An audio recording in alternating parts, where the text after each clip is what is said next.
Thank you. So, my mom actually had quite a problem. Her cholesterol was very high for a consistent while. So the doctor thought, look, she needs to be on chronic medication. So we put an application through to the medical aid to ask for her to be on chronic medication. And we got this very visceral, like, those old school denies with red in your face. And it was a bit of a head scratcher because her tests are consistently showing she needs to be on chronic medication. The doctor thinks she needs to be because she's going to be suffering from heart-related ailments, but the medical aid doesn't.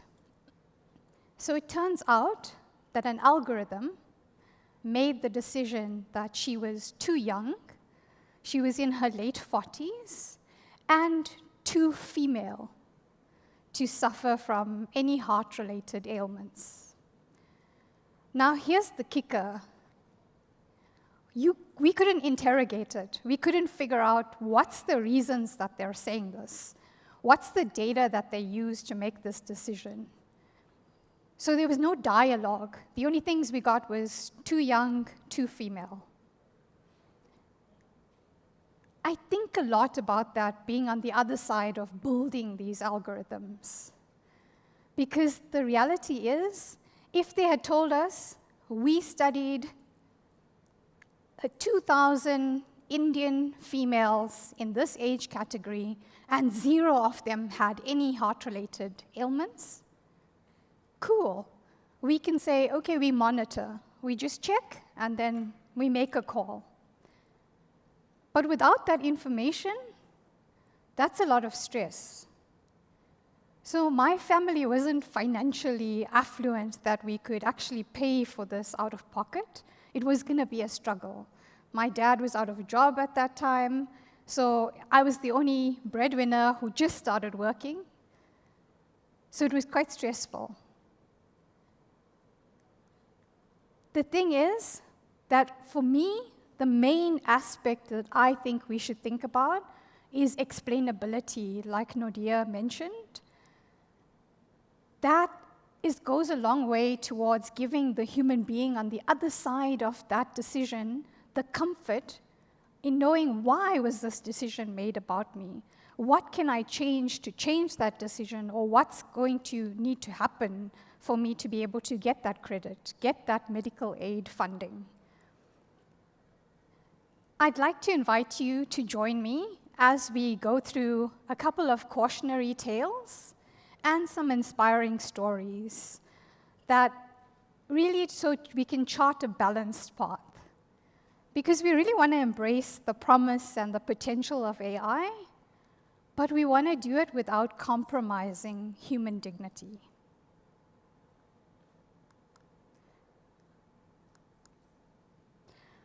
So this is 2 pictures that are real of me. That's me on the left and me on the right. I'm like super excited by everything that AI has to offer and promises. And I've seen its impact firsthand, being in this field. So I'm squarely in the data nerd camp. But coupled with that excitement is also some deep worry.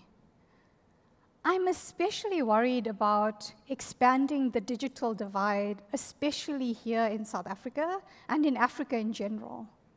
Are we leaving people behind? I really feel if we don't design with humans at the center, we're going to leave whole communities behind as we try and keep up with this accelerated innovation.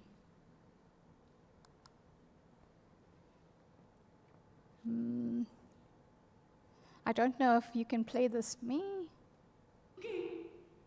Who made the console orange? Do I look orange? I didn't touch it. Orange is not my color. Not me. Hello, everybody. Oh my gosh, I am just such a huge fan of yours, and now here I am meeting you face to face. Okay, how can I help? I can take notes, get coffee, manage your calendar, walk your dog, carry your things, watch you sleep. Wow, you have a lot of energy.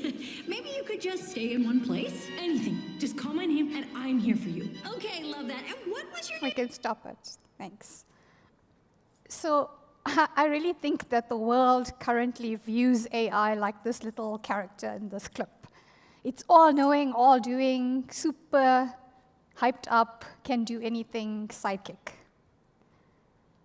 But I want us to take a step back, because ultimately AI is just a tool. And the reality is, we've been building tools for ages. When we built writing instruments, pen and paper, we did it to preserve our memories, to capture our stories. But it was used for propaganda. AI, like any other tool, it has the same double-edged potential. So Google's first decision scientist, her name is Cassie Kozikrov. She says, no tech is free of its creators, which is us. We decide what examples it learns from. We decide how the system gets built. We decide who it serves. We decide how it shows up in the world. So we can't outsource or abdicate our responsibility to a system, no matter how smart that system seems to be. It's our responsibility to bake our values into these systems, and then to keep careful watch that it's doing what we expect it to do, that it's serving the communities we want to serve. I hope it's not going to play again. I'm going to try and move to the next slide.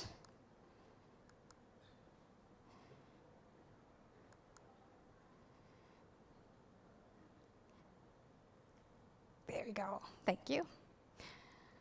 Okay, so why do we need the field of AI anyway? We've been talking about us building tools forever, right? And isn't software engineering already doing enough? What's the need for AI?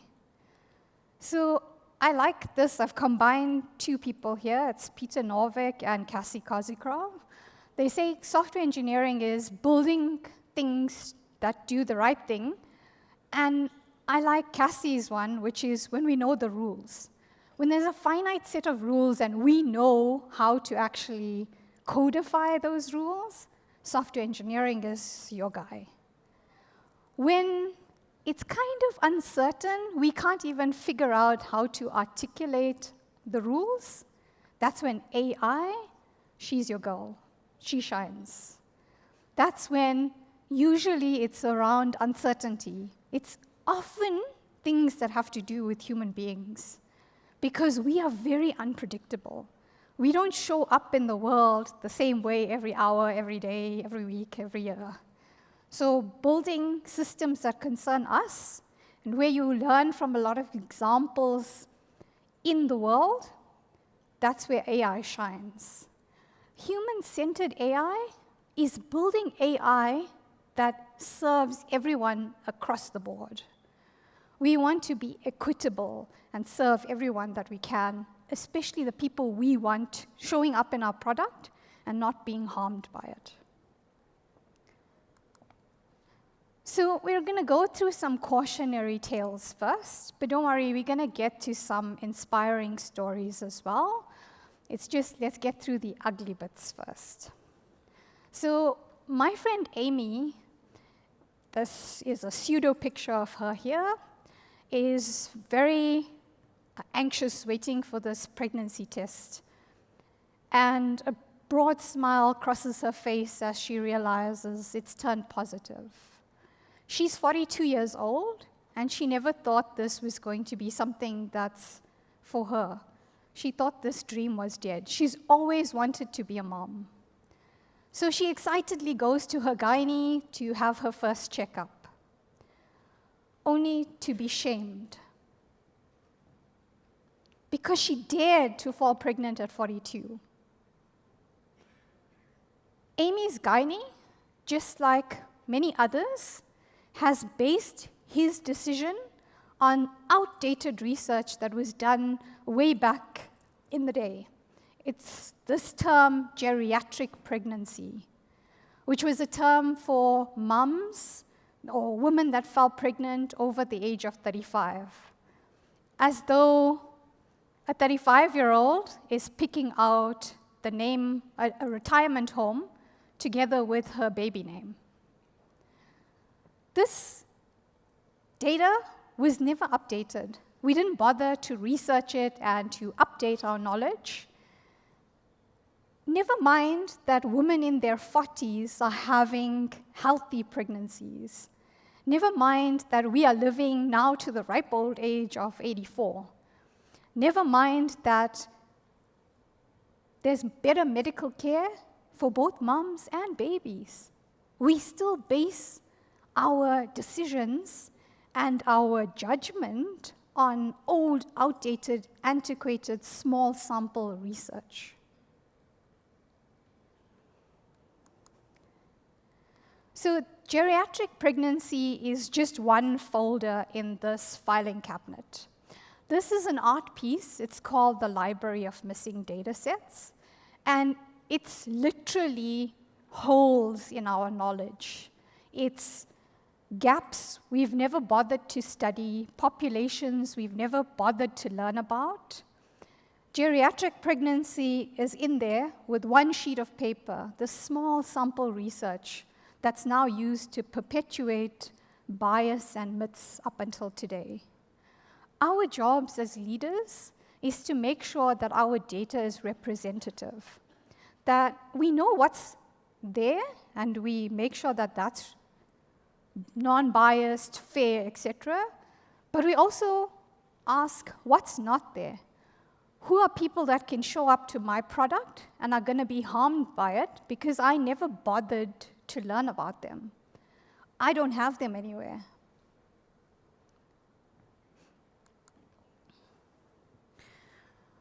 So BJ May here was locked out of his home by his home Nest system. It was protecting the house as well as the occupants from, yep, you guessed it, Batman. This is a light-hearted reminder of something serious. When systems and AI systems are making decisions for humans, we should have human beings in control.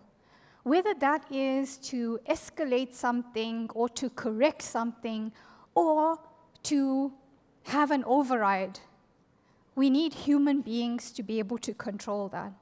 Our job as leaders is to make sure that there's some human in the loop component. From these simple override switches to the actual kill switch that shuts it down.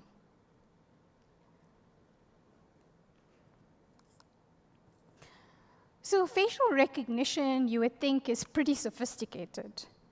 But this study by Dr. Joy Bulamwini has found that actually it's not.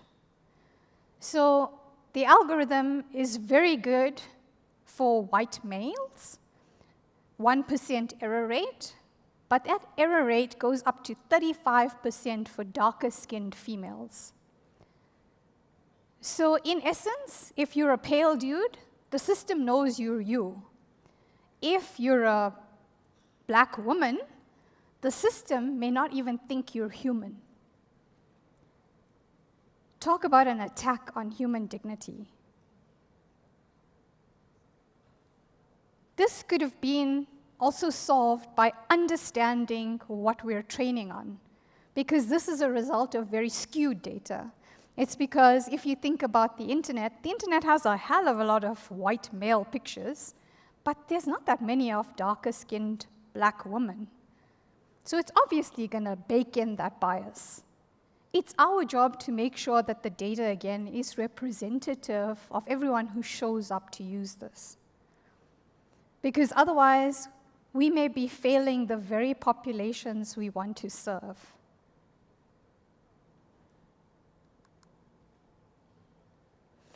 In 2016, Microsoft put out this little bot, and it was put out into the world with the best of intentions. It was meant to learn casual conversation from the internet. And within hours, trolls had bombarded it with the worst of humanity. It became a racist, sexist, Holocaust-denying bot within hours.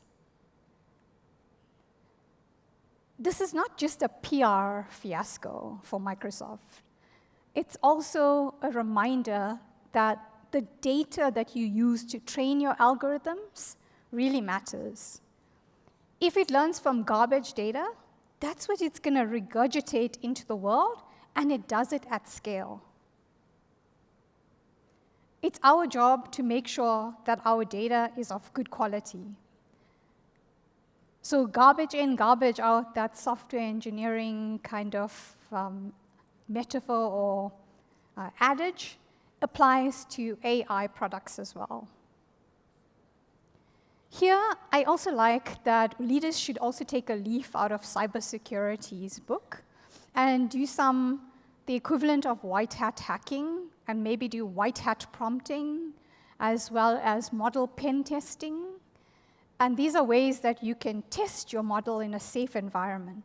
Also, get your teams or pay someone to break your system in a safe environment, then fix it before it gets out into the world. I'm also concerned that we don't learn from our history.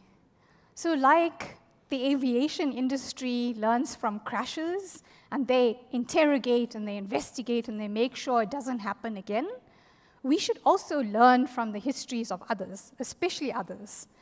For me, the thing that keeps me up at night is if my name is out there in the world in headlines for the wrong reasons. I really like this tool. It's called the AI Incidents Database, and I use it for checking up things that, like when we're putting something into the world, that what is the mistakes that others have made, and how do I avoid making them?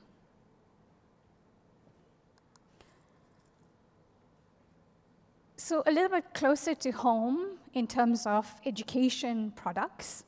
During COVID time in the UK, they couldn't run their normal A-level exams. So the A-level exams is to allow people to get into university, etc. They instead used an algorithm to decide on the grades of students.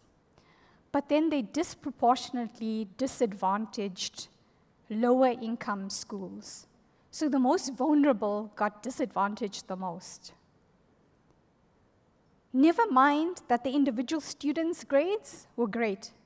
So an A student suddenly became a B student and couldn't get into the university they wanted, couldn't get the sponsorship that they wanted. In these cases, one of the things that we should do is not just audit for equity, but also make sure, like my mom's story, that there was explainability and transparency within the actual system, that a user could go and figure out why was I now downgraded from A to B, because they couldn't figure that out. For a long time, they were kind of humming and hawing about what's the reasons that certain populations got more disadvantaged than others. Can you play it for me again? Fear protect. No, you can play it from there. We. I wish I was as tall as all of you. Who the heck are you? I'm Envy. Look at your hair. Oh yeah, not happening. Look at her hair. We need hair like that. Oh my gosh, I love the red you in can your stop hair. it. Oh, what are you doing? You want to make the team? I can join Team Redhead too. Yeah, yeah. Cool. So we have a great advantage as South Africans. We have diversity baked into our society as the Rainbow Nation. We've got diverse voices just ready to shape technology. I want us to use them from ideation up until execution. They should be the voices in the room that interrogate what data are we collecting for this thing we want to build. How are we making sure that we represent everyone? Think about the things, the people we have at our fingertips, the youth. Africa has a burgeoning youth. Plus, we have the people with the institutional memory that understands what our history is. Use those people. That diverse team is going to bring a much more richer product into the world. I like to think of it like a crayon box. If I used one color, it's not only going to be pretty boring, it's a pretty distorted view of the world. But if we use a big spectrum of crayons, it's going to form a much richer picture, and it's also going to be a much more realistic example of society, of reality. Okay, so now for the good bits and the inspiring stories. I know I've spent a lot of time on the kind of guardrails and the kind of questions you need to ask. And there's a reason for that. Everyone gets very excited about AI's potential, me included. But I think we always have to be cognizant of where it can go wrong and the risks we're faced with. So these are some now inspiring stories that I really love. In eye clinics, most patients with an eye disease went undiagnosed because the doctors that can pick up this eye disease are just too few, so they can't screen everyone. Now, nurses, together with specialized cameras, take pictures of the patient's eyes, upload it to an AI algorithm, which makes the call whether this person is likely to have this disease or not. So it hasn't taken away from the doctor, it's just extended the doctor's reach. In the UK, paramedics usually have to make the call real time. Do they take a patient to hospital? But they do this knowing that there's limited beds available. Now, AI is helping them with looking at vital signs, etc., to be an assistant to make the call whether they should go to hospital. In some countries, the equivalent of the 911 call can pick up if the voice of the caller has certain distress signals for cardiac arrest, and they auto send ambulance to their location.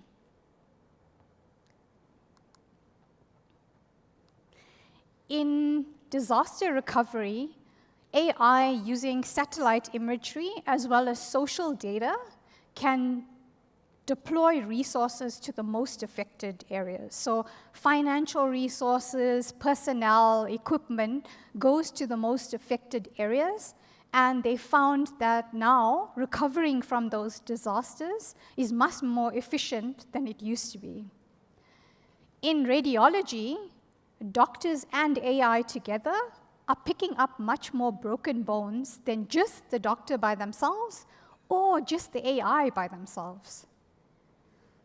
So pairing human judgment with algorithms outperforms either by themselves.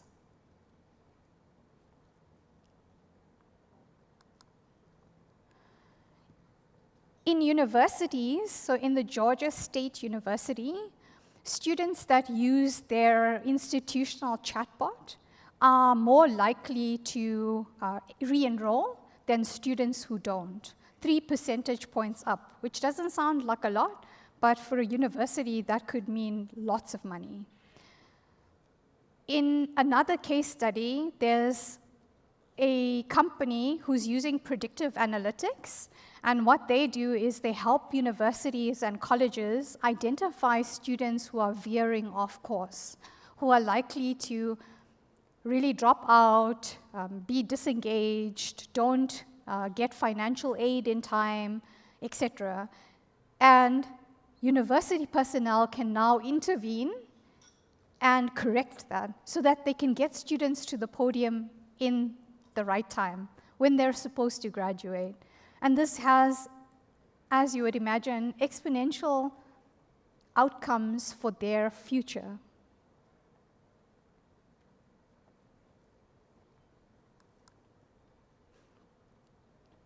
You can play this. Joined together in peace and declared that anyone can be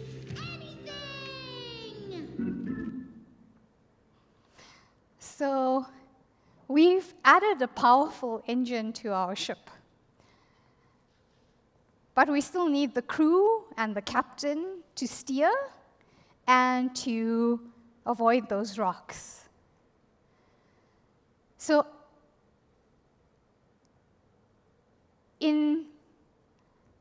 as Judy is saying, anybody can be anything. If AI is built with care and with conscience, we can open doors for all South Africans. So technology with that human element actually is going to lead us to a world where we both co-evolve for the better. So this is some of the key takeaways from what I've talked about. And I think the organizers will share the slides with everyone. This is also, everything that I've said is not just from my own brain. I research and I follow a lot of people. These are the people that I mainly follow and pay attention to. There's some South African people on here as well that are very crucial to the dialogue. Yeah, so that's the references. And I guess what I'm trying to say is I'm Vebash, and I'm an optimistic skeptic.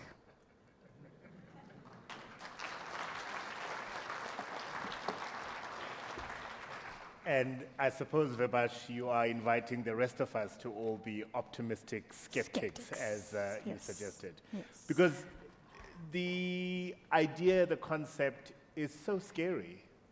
And the scariness, one question earlier to Nadia was, when does it get creepy, right? The scariness is in not knowing what is possible and thinking people at Silicon Valley are probably sitting there deciding our future and directing our purchasing decisions, our experiences, and all of that kind of thing. But what I've heard is that if you engage with it and you input what you want out of it, it can actually be quite an enjoyable experience. It can.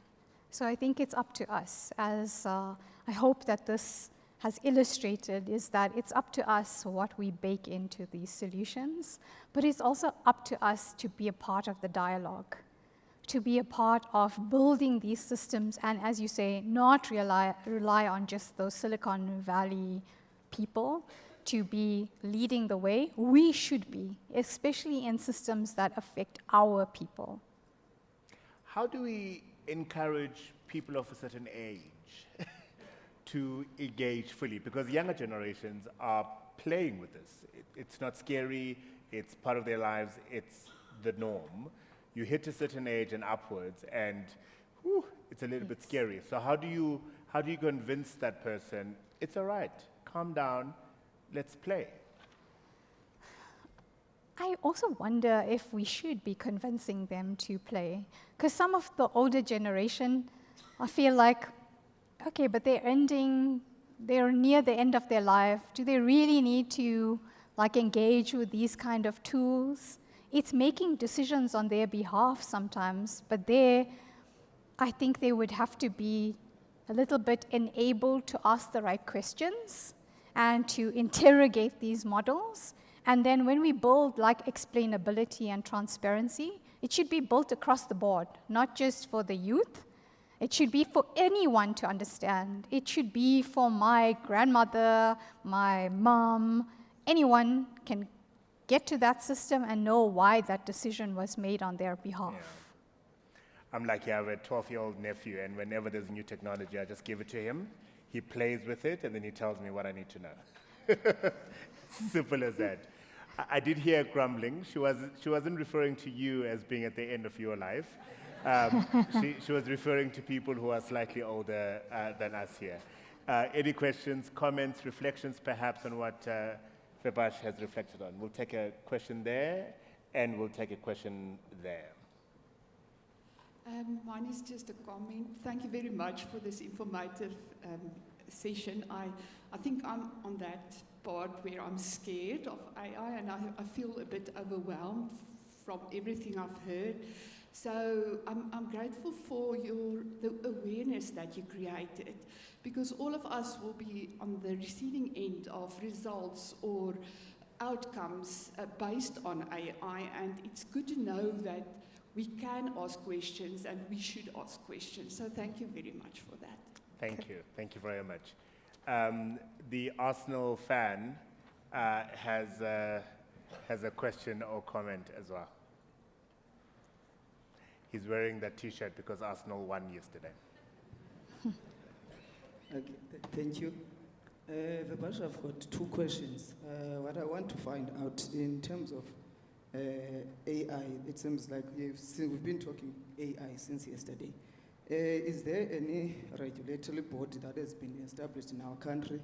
I know we have an existing POP here, but is there actually a body that government has taken an initiative to actually establish it to actually manage the risks associated with AI? Let's take it one question at a time. Yeah. So there is there's, I think, a national AI white paper that was disseminated by the national government, but there is a lot of conversation within government. It's really top of mind, and they have a working group as well that is having these discussions to actually put out policy on behalf of all institutions that need to adhere to it. So it's a big conversation topic across government. All right. Wandile, your second question? Thank you. My last question, Vebashini, to you. You talked about AI bias. What can be done then to eliminate that bias? What strategies or things that should be done to eliminate that bias that you actually indicated? Thank you. So as I mentioned, I think the most important thing is having diverse teams in the room. From the time you think about an idea to the time that you're actually implementing it, across the board, you need a multidisciplinary, diverse group of voices in the room. Then you should also definitely check out their data and make sure that it's aligned socioeconomically, right? That it's covering everyone. But there's a lot of techniques. This entire thing can be one topic for each slide, almost, because it's such a big topic. It's a very important topic. Bias and fairness, there's a lot of different mechanisms that you can use to try and make sure that the system you put out into the wild is covering everyone that it's supposed to and is not causing bias or harm. And I suppose engage with it. I don't know the stats, but Wikipedia was lamenting the fact that a ridiculously small amount of input into their pages came from Africa.